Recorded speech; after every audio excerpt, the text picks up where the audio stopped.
সময় যাদের নাম শুনলেই সীমান্তে কাঁপুন ধরত, যাদের হাতে শত শত সেনা আর পুলিশ প্রাণ হারিয়েছে, আজ সেই ভয়ঙ্কর বাহিনী আরাকান আর্মি লেজ গুটিয়ে পালাচ্ছে। কেন? কে তাদের পরাজয়ের স্বাক্ষর লিখে দিল এত নিষ্ঠুরভাবে? মিয়ানমারের জঙ্গলে আগুন জ্বলছে, কিন্তু এবার সেই আগুনে পড়ছে আরাকান আর্মি নিজেই। আজকে বিশ্লেষণ করব সীমান্তের ভয়াবহ যুদ্ধের সেই অজানা গল্পটা। বাংলাদেশ মিয়ানমার সীমান্তে চলমান এই সংঘাতের কেন্দ্রবিন্দুতে রয়েছে এক সময়কার সবচেয়ে শক্তিশালী বিদ্রোহী বাহিনী আরাকান আর্মি। বছরের পর বছর ধরে তারা রাখাইন অঞ্চলে নিজেদের আলাদা রাষ্ট্র প্রতিষ্ঠার স্বপ্ন দেখছিল, কিন্তু সেই স্বপ্ন এখন ভেঙে যাচ্ছে এক নির্মম বাস্তবতায়।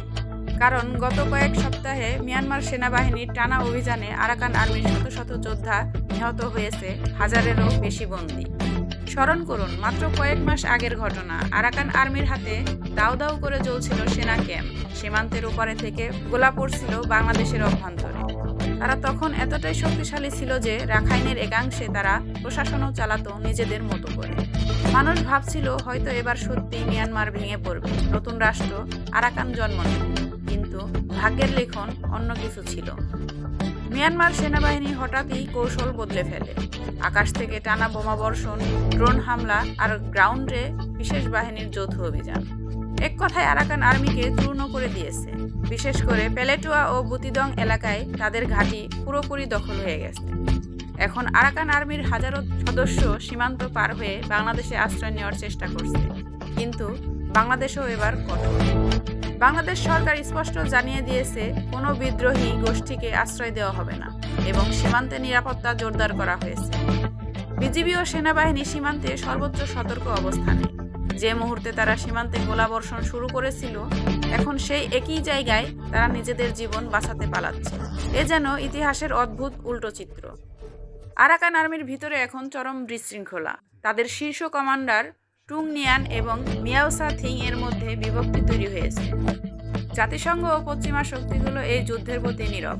কেউ আরাকান আর্মিকে স্বাধীনতাকামী বলে সমর্থন দিচ্ছে না, বরং সবাই এখন বলছে এই বাহিনী মানবাধিকার লঙ্ঘন করেছে, বেসামরিকদের হত্যা করেছে।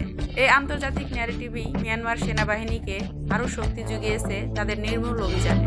বিশ্লেষকরা বলছেন এই পরাজয়ের পর আরাকান আর্মির আর ঘুরে দাঁড়ানোর সুযোগ নেই। যারা একসময় সীমান্তে দাপট দেখাতো, এখন তারা পাহাড়ে লুকিয়ে জীবন বাঁচাতে ব্যস্ত। তাদের জন্য এখন একটাই পথ খোলা, হয় আত্মসমর্পণ, নয়তো নিশ্চিহ্ন হয়ে যাওয়া। মিয়ানমারের সামরিক সরকার হয়তো আপাতত জয় পেয়েছে, কিন্তু সীমান্ত অঞ্চলে অস্থিরতা এখনো শেষ হয়নি। একসময় যারা মৃত্যুর ভয় দেখাতো, আজ তারাই মৃত্যুর ভয়ে পালাচ্ছে। এটা ইতিহাসের নির্মম শিক্ষা। আপনারা কি মনে করেন, আরাকান আর্মির এই পতন কি সত্যি মিয়ানমারের স্থিতিশীলতা আনবে, নাকি এর পিছনে আরও বড় ভূরাজনৈতিক খেলা লুকিয়ে আছে? কমেন্টে জানাতে ভুলবেন না। যদি ভিডিওটি ভালো লাগে তাহলে লাইক, কমেন্ট ও সাবস্ক্রাইব করে পাশে থাকুন।